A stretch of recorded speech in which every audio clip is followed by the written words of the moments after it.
Hello, welcome to today's episode of Juice and the Numbers, your statistics and sports podcast. I'm one of your hosts, Joshua Tracy. I'm one of your hosts, Corwin and Josh. And we warned you. We warned you guys that even though we were back on Monday episodes, that this past Monday was not looking good. And we stayed true to that promise in which we didn't release a fucking episode on Monday. Because you know what? We were watching the Super Bowl and we weren't going to record. And without the Super Bowl having happened, there wasn't really anything for us to talk about. So there you fucking go. But now the Super Bowl has happened, and the Los Angeles Rams, barely by a lot. It was tough to say, barely, really, are their Super Bowl champions, and it has a lot of implications for the Rams, less implications for the Bengals, I would think, but we can talk about it. And I guess we'll start off with getting into the actual game. Holy shit, that was loud, dude. Your phone on your laptop?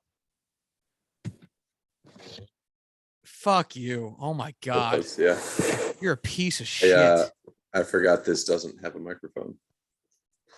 I'm sorry. You are awful. Anyway, so the Bengals ended up losing to the Rams. Another way of saying the Rams beat the Bengals by a score of 23-20. And in what was really a very underwhelming or inconsistent game. I don't want to say underwhelming because the game certainly had its moments of great excitement, but really just so much not a lot in between that it was, I don't know, like I didn't feel like we were sitting on the edge of our seats for this entire game. It felt like there were large swaths of not a lot going on in between, because it wasn't like there was a lot of game-changing penalties. They really didn't throw any flags at all until like the last 4 minutes of the game. There were a lot of game-changing. Okay, yeah. I mean, we had the one penalty that wasn't called on the face mask on the long touchdown that against Jalen Ramsey. Yeah, gifted them 7 points, which then immediately led to an interception against Matt Stafford. You have another no call in the fourth quarter, and then you have the call on Logan Wilson in coverage, which was a clean pass breakup that the mystery, the phantom holding penalty. Yeah. That would have led to a 4th and 8. We fucked up in the third. Here you go, penalty. Yeah. So it was one of those weird games where genuinely there wasn't a ton of penalties called, but out of nowhere, when they did call them, it was like, holy fuck, what is going on? Everything is collapsing, which I don't love. Really don't love that. Oh, it was a missed false start, which is what it was. Right. Yeah. And I'm not saying that the penalties add to the excitement, but without like an onslaught of points or long extended drives or something to that effect, where you can say, all right, they didn't get a lot of points because they were fighting with the refs, and the addition of penalties adds to the drama that would have been there in points, but is not on the scoreboard. It felt a little bit, I don't know, dampened in a way. I'm not really quite sure how to put my finger on it. Because, 20-23, especially for these two offenses in particular, is not a horribly high scoring game.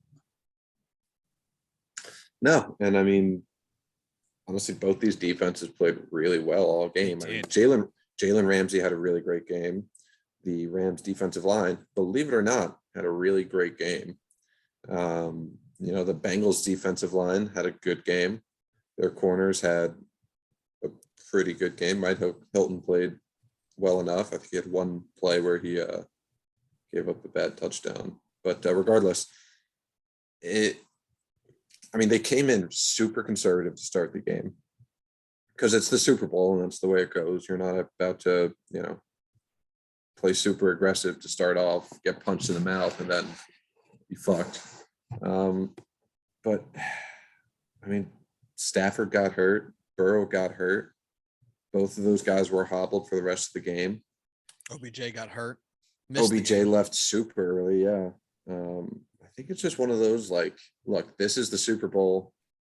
Weird shit's happening, and we're just trying to get like it was all out on the field, and they weren't about to, nobody was pulling up when guys broke free. Nobody was, pass rushers were running their motors, at 110%. I think it's, that's just the way it is, Yeah. And I think the only time we saw a team truly like roll over and die was the Panthers in the Super Bowl against the Broncos. I guess Right. the Broncos. And this wasn't nearly Seahawks, the 42-8, shit whatever it show snorefest that Pats Rams was in whatever year that was, 2017, 2018. Like that game blew hot ass, even beyond the fact that the Patriots won it. That game just wasn't fun to witness. Like this wasn't that, but I'm just like this thing, it had its exciting moments, but let's get actually into the performances there within. What's up, buddy? Before we do, can we applaud Sean McVay for going to 2 Super Bowls in 4 years with what is essentially 2 completely different rosters?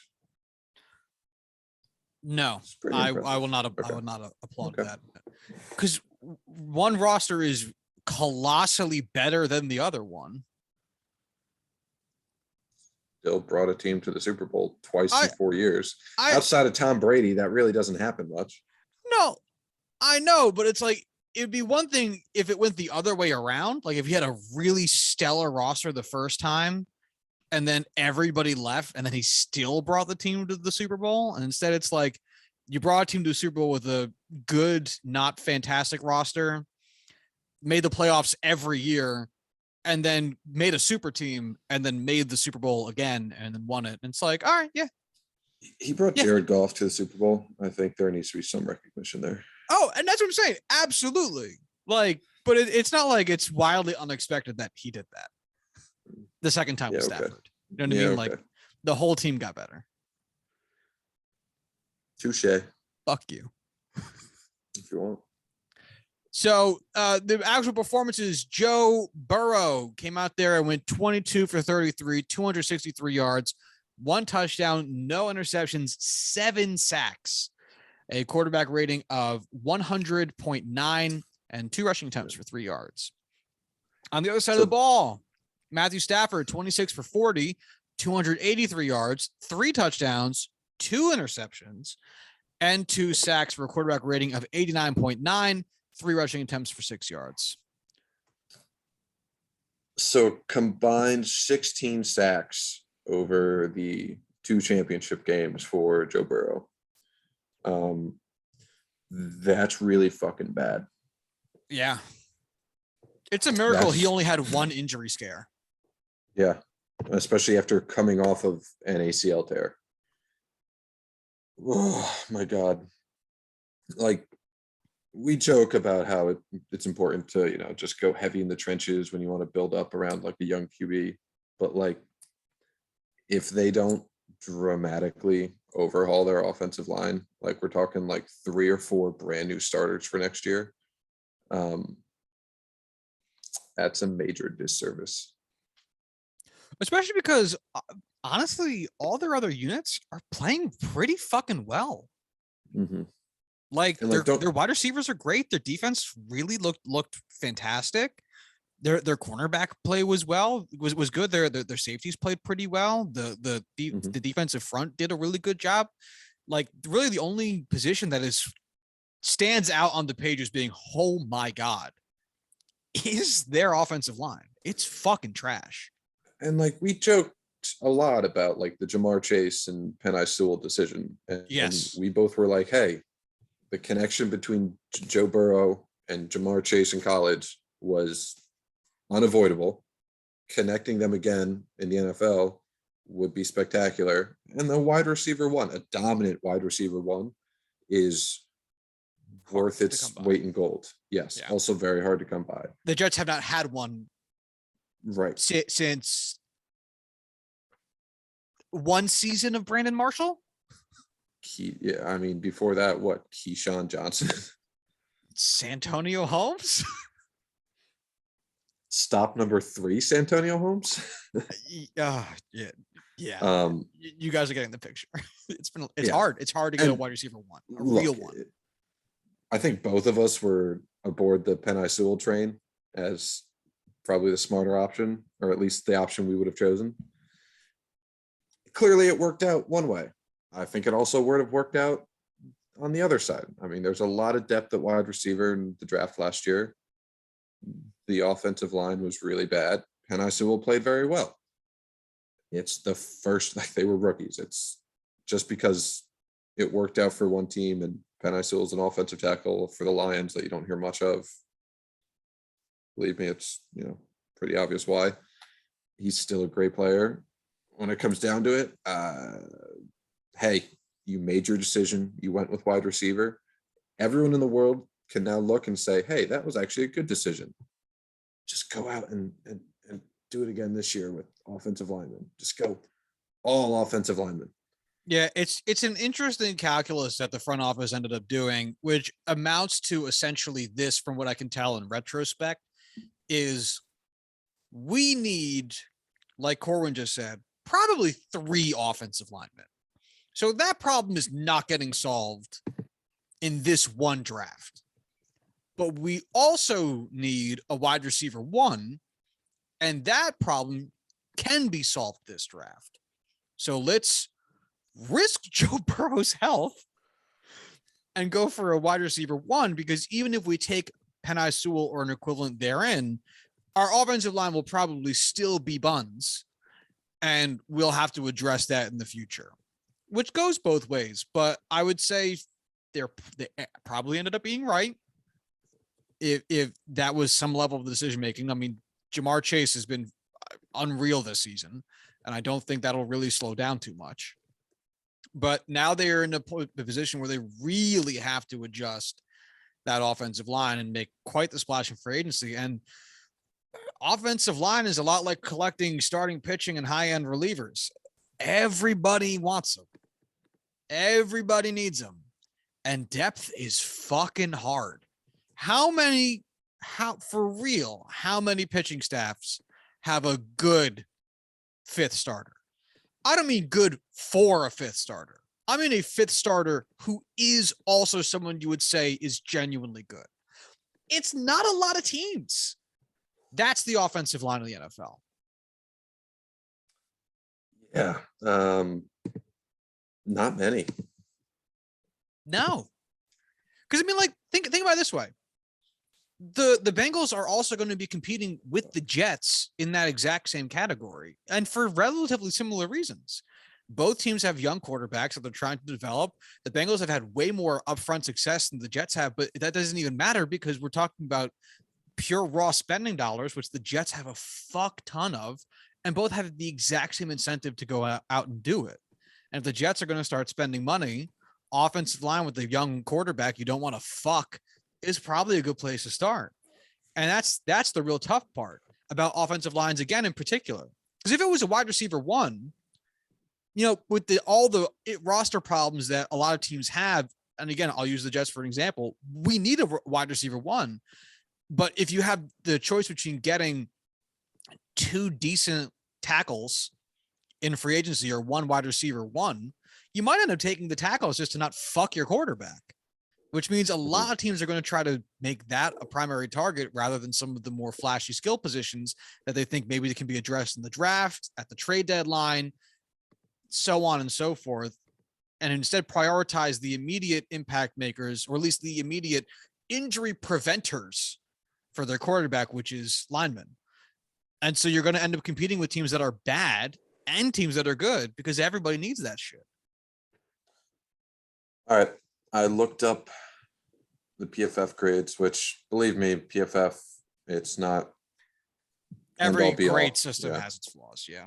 Right. But it's a good marker for just generally you have a good season, you have a bad season. And when it comes to offensive linemen, we don't watch all 5 offensive linemen. We don't know what the fuck we're looking at. This is what we got to deal with. Left tackle Jonah Williams, I believe he was a top 10 pick 2 years ago. 77.5, which is pretty decent. You're really not going to find many players in the 80s. Those are usually, Pro Bowl caliber, all pro caliber players. 77.5, pretty good. Left guard, Quentin Spain, 72.3, pretty decent. Right tackle, Isaiah Prince, 58, not good. Right guard, Trey Hopkins, 51.4, really not great. And center, Hakeem Adeniji, 48.3. Really, really, really not great. So like Josh said, 3 new starters. Pretty safe bet. Pretty needed. Oof. So I guess let's look at the other side of it now and talk Matt Stafford a little bit. All in all, Joe Burrow had himself a pretty good game. I mean, maybe you could argue the completion percent is a little bit low, which honestly, who fucking cares?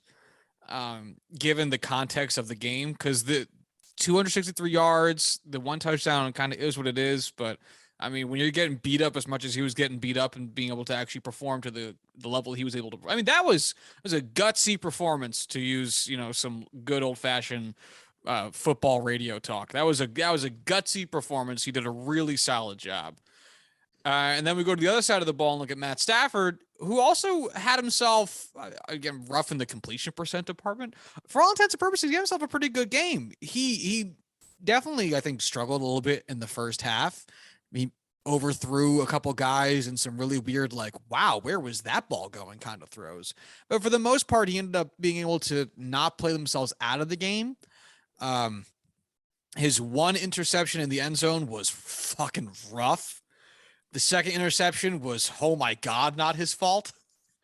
So I mean, that interception was really hilarious, where the wide receiver, I forget who it was, tried diving for the ball. It glanced off of his arm, bounced up, and continued on its path just straight into safety's arms. I mean, it was so incredibly not Stafford's fault, but is what it is. And that was the one Corwin had mentioned came right after the drive in which Jalen Ramsey got fucked.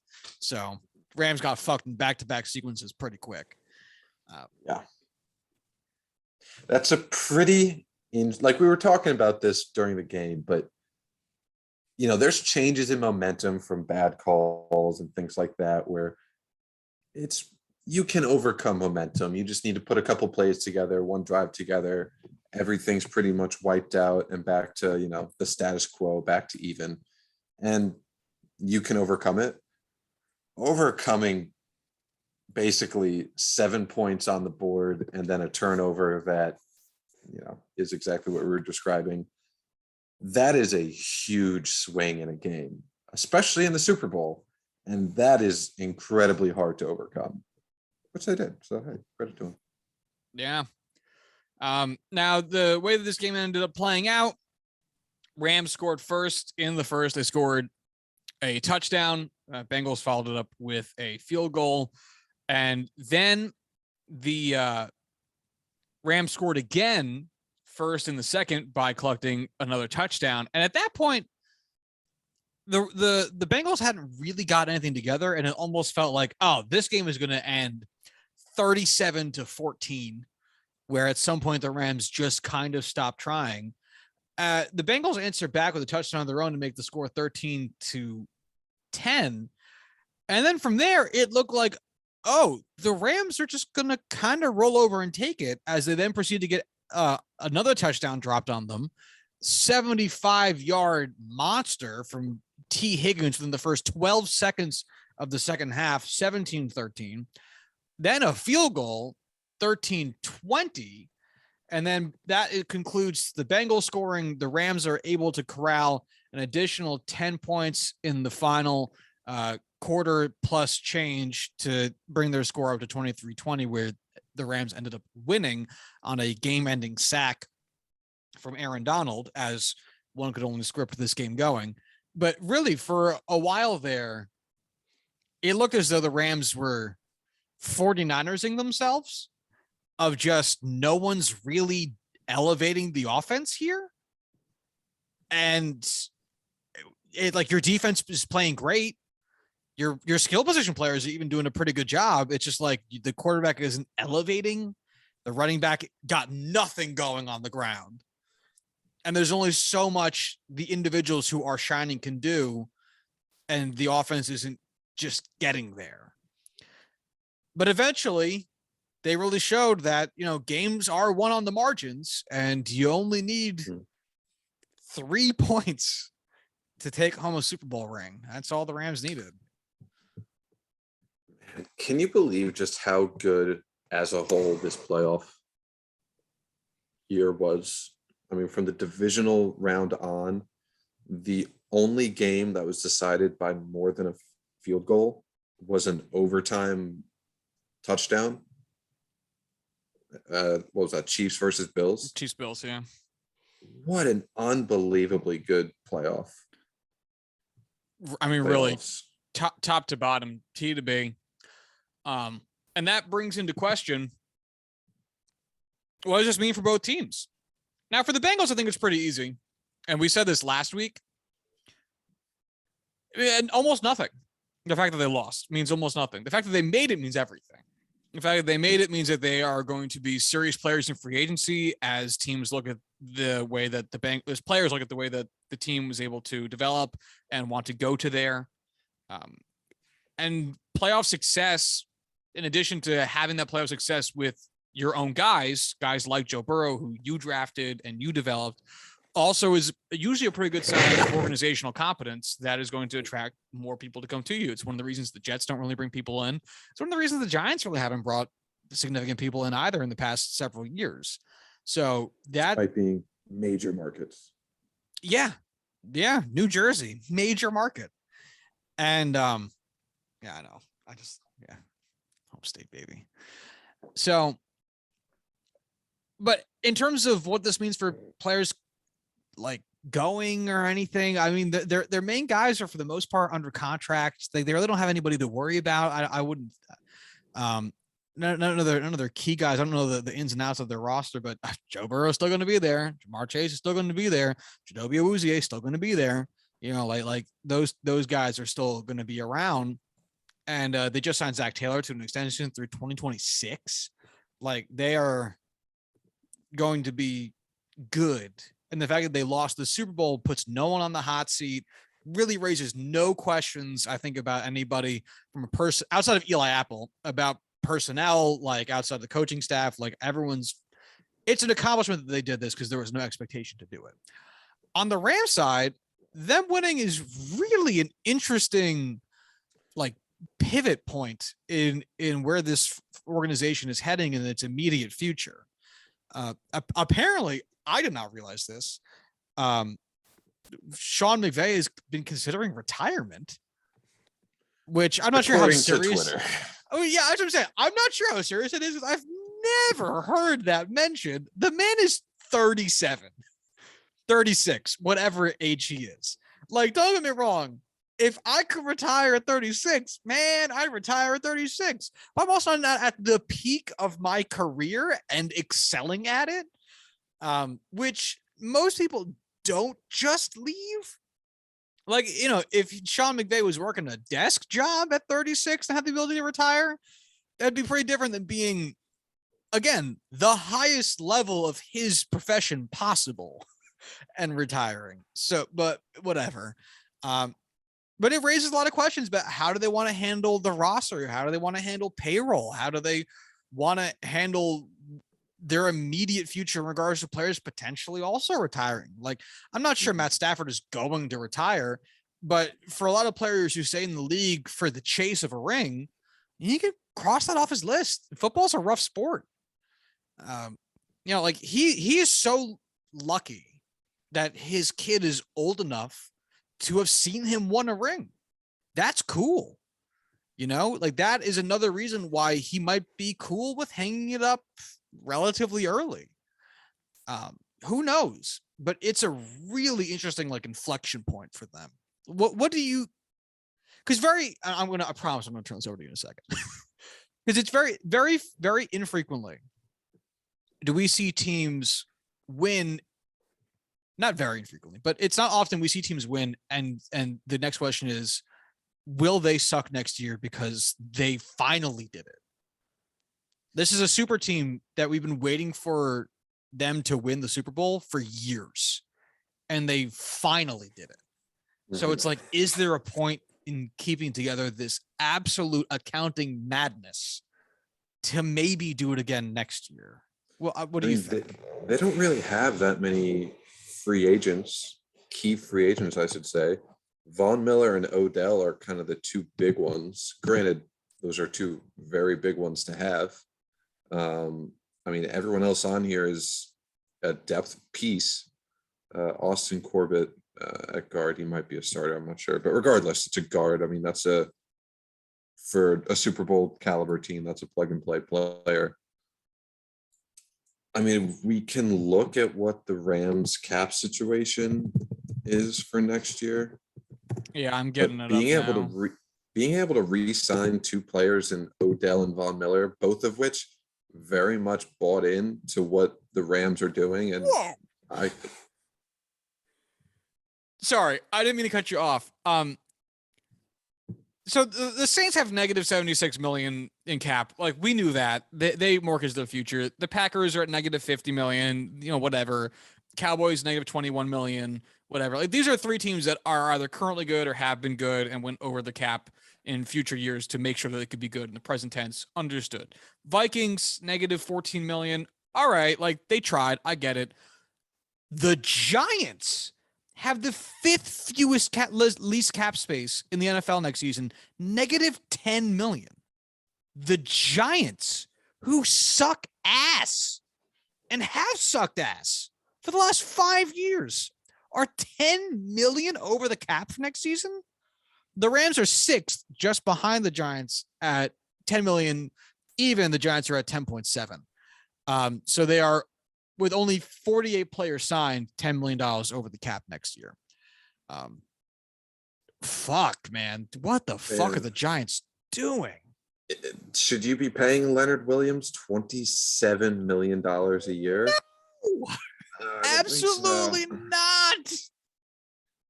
Their top two cornerbacks are combined for $37 million. I don't like that. Oh my! Oh, there's a lot of bad numbers on here. Yeah. Wow, like Sterling Shepard is their sixth highest paid player. That's hilarious. They have like $60 million put together for all of their top three cornerbacks. That's not great. Dude, this is a wild read. I don't love this breakdown. This is like, really, what's your dead cap? Like, what is dead money? $289,000. None. They have none. Wow. Oh no. This is so bad. Oh my what God. What the fuck are you guys doing? Yo, Gettleman fucked this franchise the fuck up. Which is exactly so what funny. He did to the Panthers too. And you and I said when this guy got hired, this was a mistake. And it was more catastrophic than, because like, at least when the Jets have sucked, they haven't done so with big splashy free agent signings. So the thing that Jets fans have been able to say is, yeah, the roster still sucks, but we have like $100 million in cap space that's been accumulated over the last 3 years. We can blow in free agency to try to suck less. The Giants can't even say that. So Leonard Williams, $27 million cap hit this year. I hate that. If they wanted to cut him, he has a $35.6 million dead cap. It is insane. It is insane. Kenny Galladay, same thing. $21.1 million cap hit, 23.6 if they cut him. He is absolutely getting cut next year. $26.3 million cap hit for 2023, $8.3 million cap hit or dead cap. He's gone. They would save so much money by cutting him. It is hilarious. It is hilarious. Like the Giants have 3 players with a 20 million or more cap hit for 2022. The Rams only have 4. Barely. Man, that's it. I think they might cut Sterling Shepard this year. They absolutely should. I mean, they'd save 5 million, 4.5. Yeah, at least. Wow, these contracts are hideous. Are you just going through looking at all like the outs that they could possibly have? Yeah, I guess they could cut Kyle Rudolph to save 2, but I'm not sure it's even worth it. Is it worth trying to move James Bradbury? That's $12 million right there. I don't know. I really they're in hell. Oh my God. That is not an enviable position. Wow. But anyway, the Rams.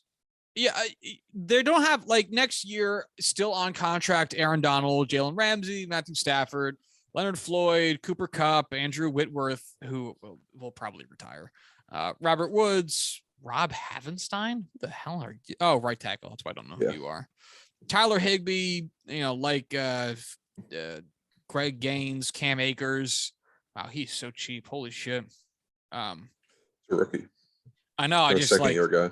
Yeah, seeing this is still just wild, they've got a lot of guys that are obviously due back. It's really just more for me a question of not just who is coming off the books and do you replace them, but it's also how many draft picks do the Rams have upcoming? Because that's the other consideration here is, a lot of these guys are coming back and the cap space situation isn't so horrible. We couldn't keep most of them, but it's also with how many picks they've traded away to acquire them. Is it worth keeping them at the opportunity cost of the draft picks? You know what I'm saying? I think so. Would you rather have, and this is an extreme example, so I'm not making a judgment either way. Would you rather have Jalen Ramsey and no picks in the first 2 rounds, which I don't really know. I'm going to look up the Rams draft capital right now. Or would you rather have no Jalen Ramsey and 3 second-round picks or a first and 2 seconds or some shit like that? I don't know how much Jalen Ramsey goes for. Some equivalent amount of draft. Some equivalent amount of draft. What he did go for. 2 firsts? I think it was 2 firsts. I mean, would you rather have the single best cornerback in all of football or 2 lottery tickets? Well, and the thing is, though, that really depends 2020 first round on what pick, you're trying to accomplish. All right, here's a good one. Would you rather have Caleb Von Chason, Travis Etienne, and Robert Rochelle, or Jalen Ramsey? Well, no. Again, you're being very reductionist in what I'm trying to say. The Rams have did the thing that you would need Jalen Ramsey for. They won the Super Bowl. Right. If they have no draft picks, it's like having Jalen Ramsey for 2 to 4 more seasons neat. Mm-hmm. Or where, they could absolutely try to make another push for Super Bowl next year. I'm not saying that they can't, but would you rather have someone that will be under team control for 4 to 5 seasons at a very team-friendly rate because rookie contracts and try to build in a different direction? Or would you rather try to keep everybody you got for the next 2 years, have no draft capital because you traded it all away, and then just be starting from literal scratch in 2 to 4 seasons? You know what I'm saying? I would much rather maximize the window that you clearly have. My God. You know what the draft capital is for this season? This draft? It's like nothing. It is a 5th round and 2 7th rounds. That's it. That is it. They have 3 picks, nothing above the 4th. But what holes do they need to fill? No, but what I'm saying is if you draft a guy today, he's on your team for 4 years. And I'm not saying he's going to be Jalen Ramsey. It's not one of those a first round pick could be anything. It's Jalen Ramsey. It's a question of how do I want the transition between these two like eras of my team to go? Do I want it to really suck a lot of ass, which we do see? I mean, the Orioles are an extreme example because they have not been able to figure it out at all. But it's essentially what the Orioles did after they stripped down their team. You know, they won a bunch of games, made the playoffs several times, and then we're like, well, time to go. Or do you try to kind of ease your way into it by letting guys go and trying to accumulate draft capital along the way? And it's going to be an interesting case because we don't usually see it.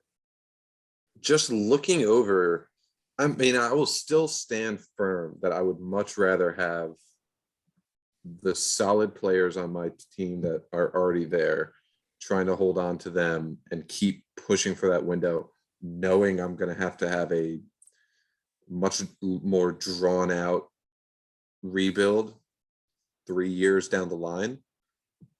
But looking at like the past drafts as a whole for what the Rams have done, or you could pick any team really, having the handful of picks that you would get from moving pieces like Jalen Ramsey and whatnot, there's so many missed picks because you just don't know how guys are going to turn out. Like, yes, you're going to have them 4 to 5 years under team control, but it's such a toss up whether they're going to become anything at all. It's a significant drop off in value. Like, I'd rather have Jalen Ramsey for 3 years, knowing he's going to be the best player on the defensive side of the ball for us. I guess it doesn't count because Aaron Donald's there. Yeah. Than getting, 2 second-round picks, 2 first-round picks, whatever it may be, and hoping one of them works out and hoping one of them can come to the field and play when they're young. Because you have to think, when you're drafting these young players, they're prospects, they're raw. You need to build them into starters. You need to build them into impact players. They're not going to be able to automatically come in and compete and start for your team at a high level. And when your window is now, and it clearly is now, they have been, Super Bowl contenders and favorites over the past 4 or 5 years. You need guys to maximize right now rather than building out for the future. The Bengals can still go out and move guys for draft picks and keep pushing out that window and stretching out that window, building for 2, 3, 4 years down the line because they're young. They have a lot of key pieces in place and their window isn't forced into a tighter frame because of past decisions. They have the freedom to either maximize or continue building. The Rams have gone down this path. They need to stay on the path until, the dam breaks. And this is, if I was working in the Rams front office, this is the exact debate I would be starting with my team, my fellow front office members every single day until we have to actually start making real moves for free agency. Not even whether I believe super strongly one way or the other, which again, as of right now, I'm not really sure I do, but just to have these types of conversations, because it's also the arithmetic you have to do of, are we in the middle of our window or is it closing? And if we think it's closing, how many more years do we think we have with current roster construction? And also, if we do want to start making moves, it's not just getting a few second round picks and hoping the second round picks pan out. It's also getting some second round picks so that when the trade deadline comes around, we have capital to move, because they also don't have that right now, which means that for the next, at least this next year, because 2023 doesn't really look too much better. They have a second, a third, and a fifth. And a sixth and a seventh. What, 2 sevenths? Wow, get out of town. So they don't have a first round pick again until 2024. And if you're going to go into the trade deadline with no first round picks for another 2 years, is that something you're willing to do? Are you willing to Nets yourself essentially, Mhm. but with success? Whereas the Nets never had any when they traded away 9 years with the first round picks or whatever it was. And that's the argument I'd be having every day, because that's really the question. And it is this exact conversation that will have such lasting impact for the Rams, because no matter what they do, there is an opportunity cost that we will get to witness. If they choose to keep everybody and players that they hypothetically could have gotten via trade end up being superstars for other teams, we're going to know.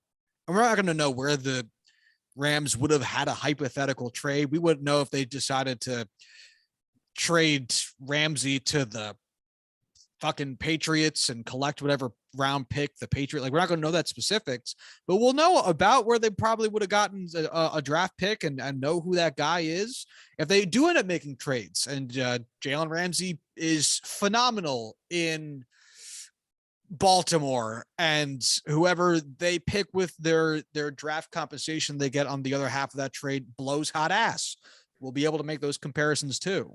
But the impacts of this offseason, whether they do nothing or do a bunch, will mean a lot for the Rams' future for the next, like, at least 5 years, honestly, 3 to 5 years. So it's interesting. It's very, very interesting. And it's going to show how open teams think their playoff windows are.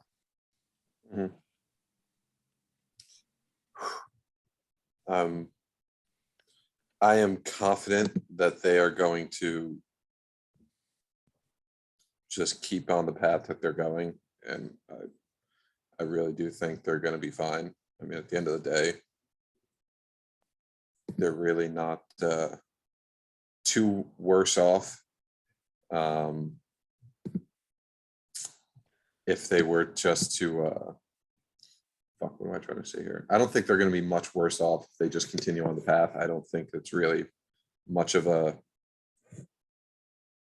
change. I think they'll be fun. End of story. Yeah, I mean, I wouldn't be surprised if we saw someone get moved just to help maybe with the cap situation, but they wouldn't have to move a lot of guys to help out with the cap situation. They really wouldn't. Like, I don't think they're going to tear down, but we have no idea. Yeah. No, them tearing down, I don't think would make any sense. There's no point for that, but whatever. Honestly, if Sean McVay left, that's when you discuss tearing down. But even then, I'm sure there's somebody in that team where, I mean, they get coaches stolen every single year. I'm sure there's someone there that they feel confident in taking over to some extent. Yeah, I'm sure. What would they do if Matt Stafford retired this offseason?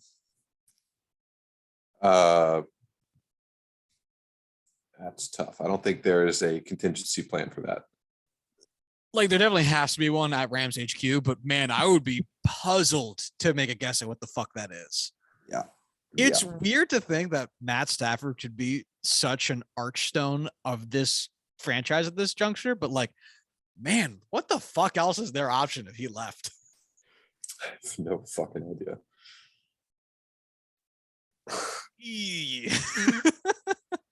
Matt Stafford, highly important, apparently. And that was the thing that was floating around NFL Twitter a bunch. Real quick hot take machine. Is Matt Stafford a Hall of Famer now that he won a Super Bowl? I don't think he is yet. I wouldn't think so either. If he won a second one, kind of Eli Manning like, do you think he would be a Hall of Famer with another one? If he went and won another Super Bowl in the next 2-3 years, I guess so. Or at least it would be a much closer conversation.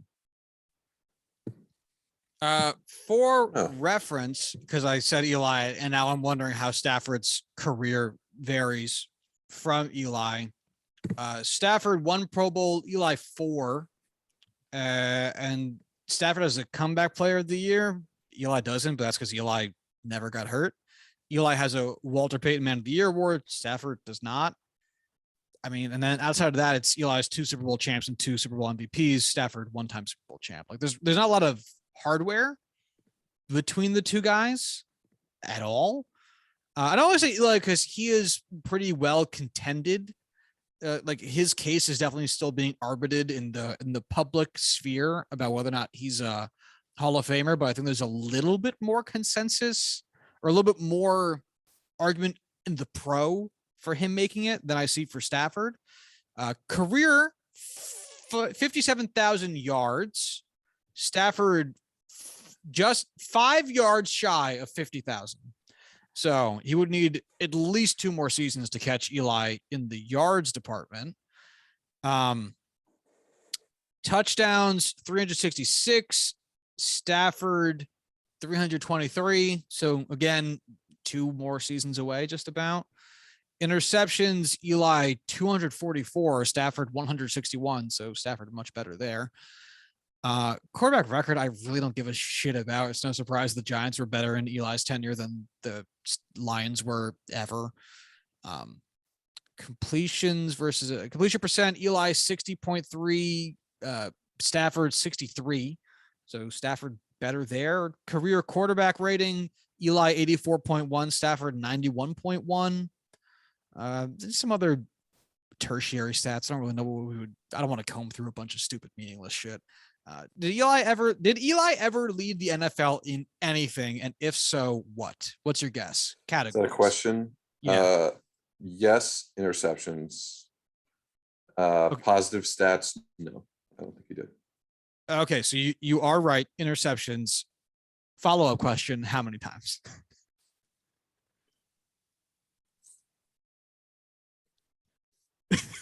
Three.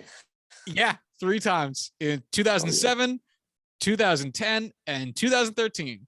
He also led in longest pass twice, which is a fucking meaningless stat. I do not know why they track that.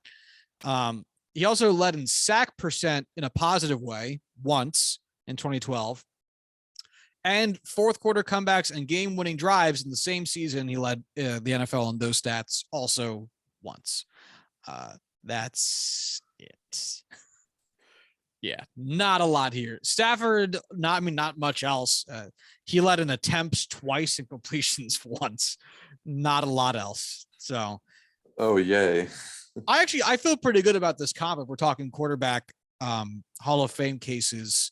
If Stafford were to collect another ring, but is Eli a Hall of Famer for you? I don't think he is, and I don't think he should be. I think he is, but I don't think he should be. Eli's also tough because he has a better Super Bowl story than Stafford does. Like Eli's got a David versus Goliath thing that happened twice because of him.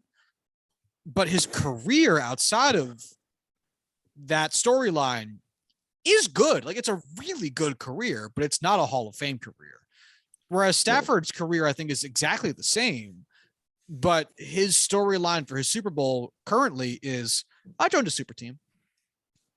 Right, but he's like, how many quarterbacks have thrown for 5,000 yards?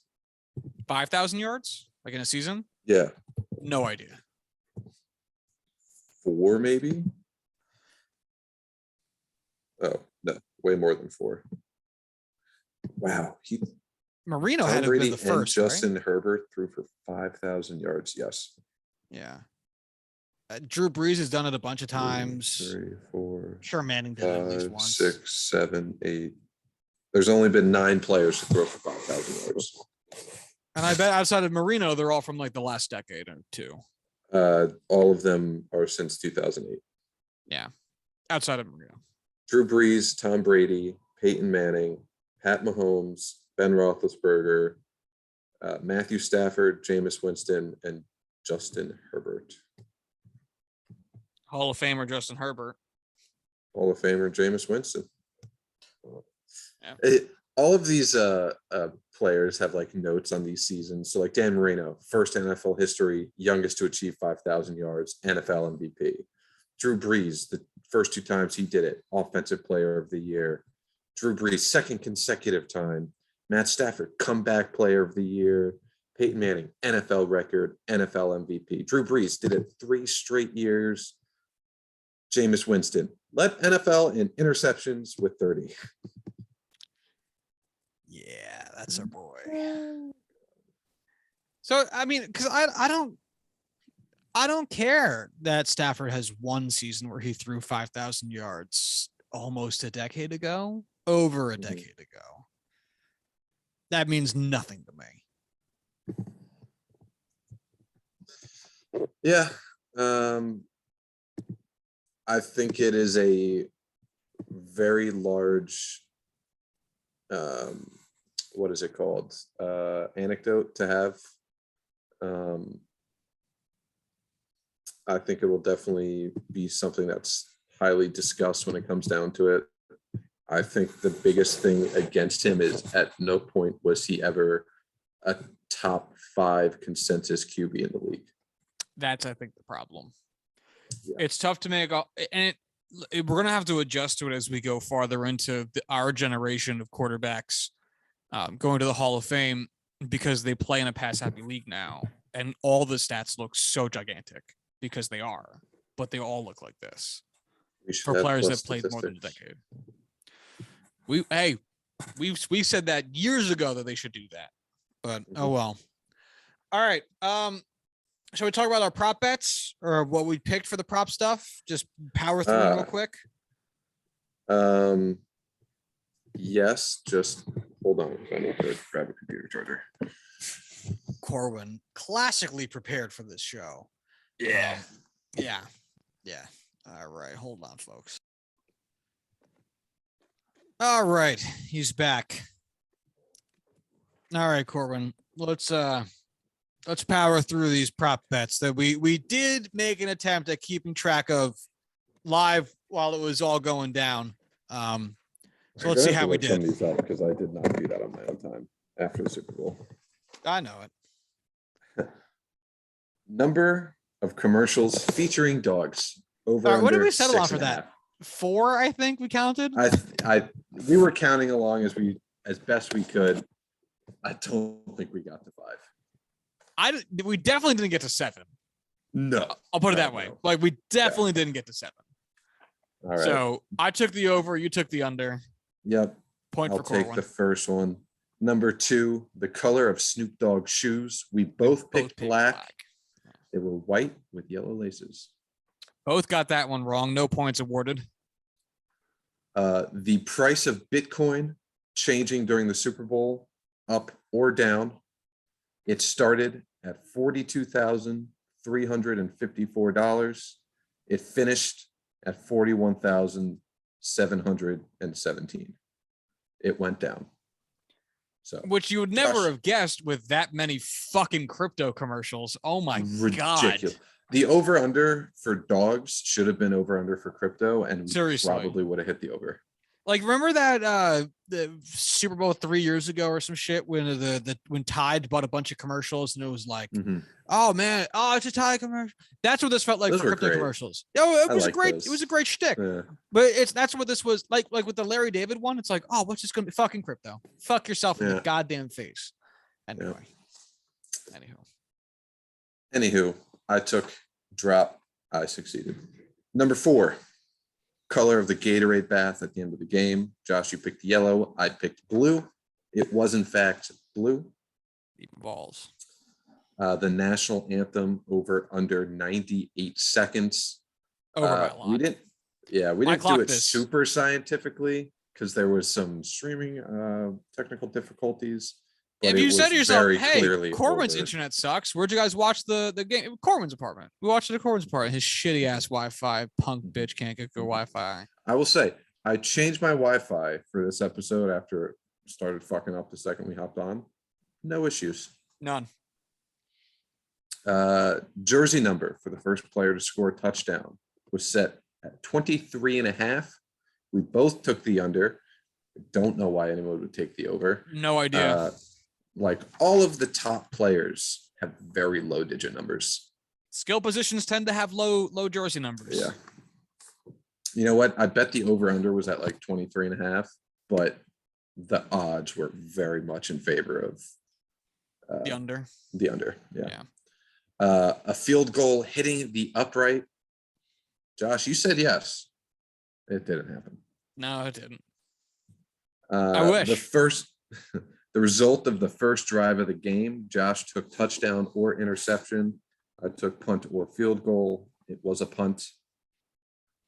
First person to perform during the halftime show, Josh took Eminem. I took Dr. Dre. It was Dr. Dre.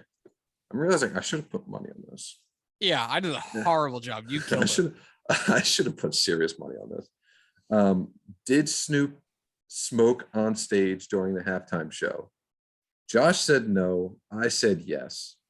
He did it not. On the stairs leading up to the stage, not on stage. That's some bullshit. Suck my balls. Did Slim Shady get censored during the show? Josh said no. I said yes.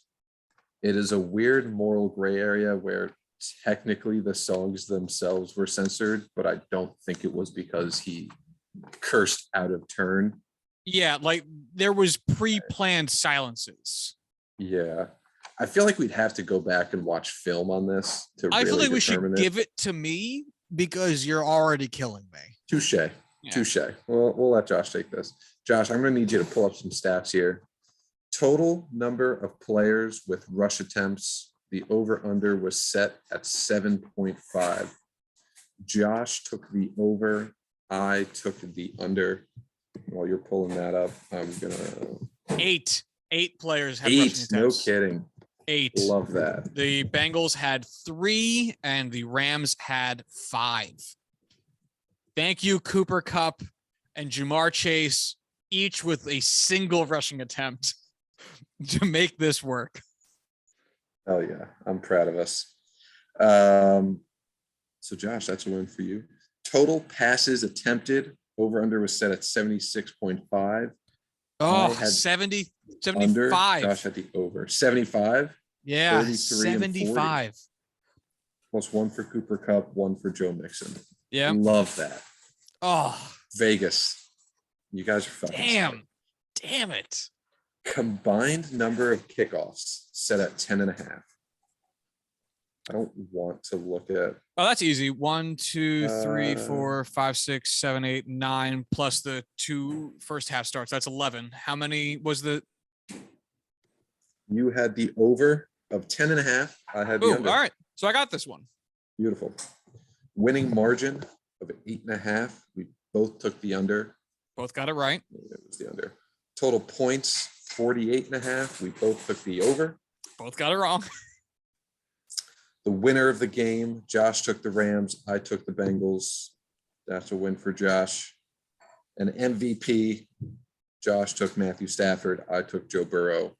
It was Cooper Kupp. Cooper's Cups. It was Cooper's Cups. Honestly, thought it probably should have gone to Aaron Donald. That's a debate to be had. What were our correct guess totals? Let's see. I had 1, 2, 3, 4, 5, 6, 7, 8, 9,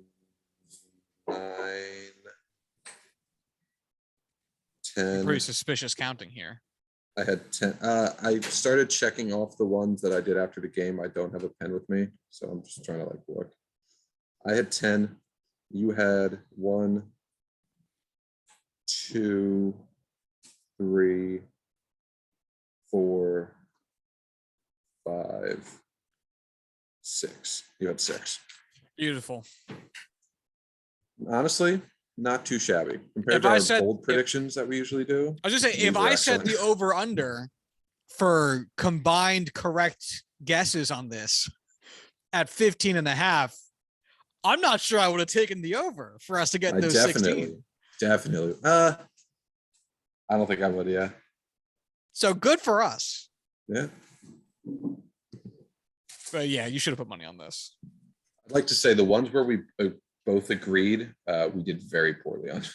I think we were like, which just goes to show for the podcast, if we ever 5. agree on anything discussing the future of any sport we care about, we should just assume the opposite's going to happen. Yeah, exactly. Oh man.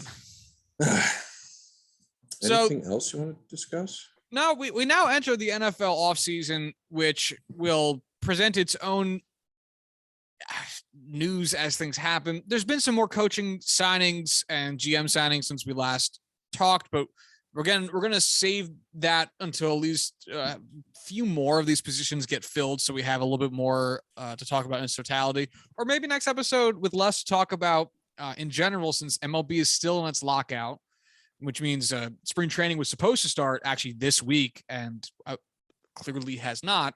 Maybe we'll start getting into some of the coaching signings next episode and the next couple episodes, just to have some fodder for us to kind of talk about. We do have bold predictions. Ooh, that's right. We do still have bold predictions, so we can do that next episode. But yeah, we head into the NFL offseason, start gearing up for the draft after this. We'll provide an update on what's going on with the MLB lockout in a bit. Probably not this episode, just because we've been going for a while and Corwin and I have lives that we'd like to get to. Some more than others. Yeah. Little bitch. But now there's a lot going on with there's news updates in the Tyler Skaggs case investigation, whichever the correct terminology might be. Again, a longer conversation we will save for the next episode. We can get a little bit more into the thick of things. But this is this was our last big sporting event for a while. Opening day of the MLB season is not going to, as it stands right now, looks like it's not going to be starting on time, or at least there's no ramp up towards it that we can really account for. So there's no room for us to even do preseason MLB bowl predictions until we get some more clarity on that. So the next sporting event that we have to talk about might end up being playoff hockey, which I'm excited for because the Rangers will definitely be in it. And it means I can actually start watching those fucking games, which would be great. I mean, I know the Penguins will be in it. I don't know the last time I watched a Pens game.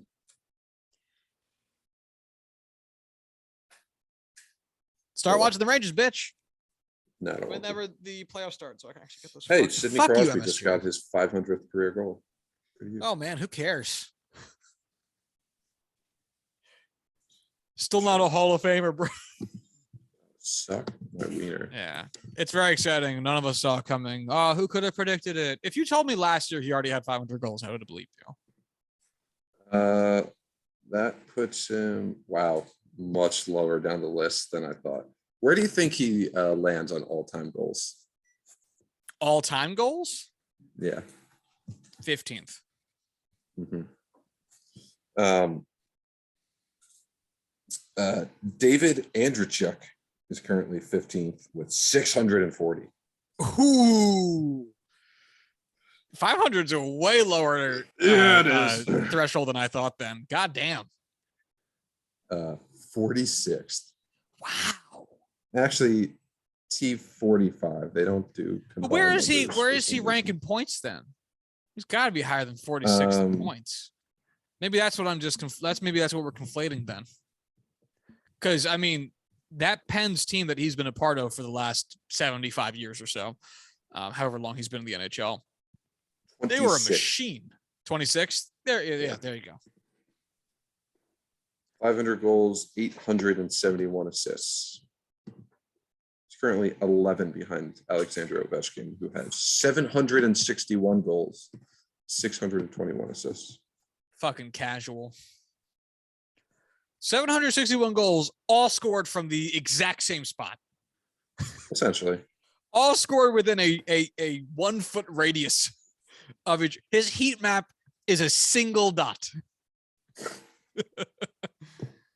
God, it's so fucking annoying. Anytime he scores a goal on you from that position, you just can't help but roll your eyes and also clap. It's like, God damn it. Like, I knew you were going to, like, it's cool you keep doing it, but like, come on, move, you dumb bitch. It's like Brady making a pocket pass, someone 30 yards downfield. It's like, all right, cool. You stood in the pocket super, super long and did a good job, but I don't like watching it. Leave me alone, you fucking old man. Anyway. It's like, can't you just like sit a defender there? Just Play man Shadow defense a on him. guy. Like, yeah, I He's know not it's fast. not the NBA. I know it's not the NFL, but like, come on. I know we don't usually do press coverage here, but like, this is ridiculous. Like, we clearly don't know anything about like the fundamentals of hockey in the sense of like, Neither of I us can don't- skate backwards. I don't know how to draw up an NHL defense by all means, but I have to imagine that would be effective to some extent. And if not, okay, you're probably right. Honestly, like, not even real talk, not even press coverage or man or whatever. But like, why isn't someone just in that passing lane constantly? Because if I was an NHL coach, I would be like, look, like one of the wingers, because or the defenseman has got to stay in that passing lane no matter what. Like, you have to be able to drop your body in that passing lane the same way you would if that someone shot the puck for a goal. Because if we're being honest, same thing. That passing lane and an actual shot attempt might as well be the same thing. Mm-hmm. Anyway, we're gonna whole different discussion. All right, yeah, we'll wrap it up. If you'd like to follow the show, you can do so at Juicing Pod. If you'd like to follow Corwin on Twitter, you can do so at Corwin Heller. If you'd like to follow myself on Twitter, while I apparently argue with more people every day, you can do so at Joshua D. Tracy. If you'd like to send emails to the show, you can do so at juicethenumbers@gmail.com. And until Monday, and we're going to do it because there's no more football. Y'all have a good one. Bye.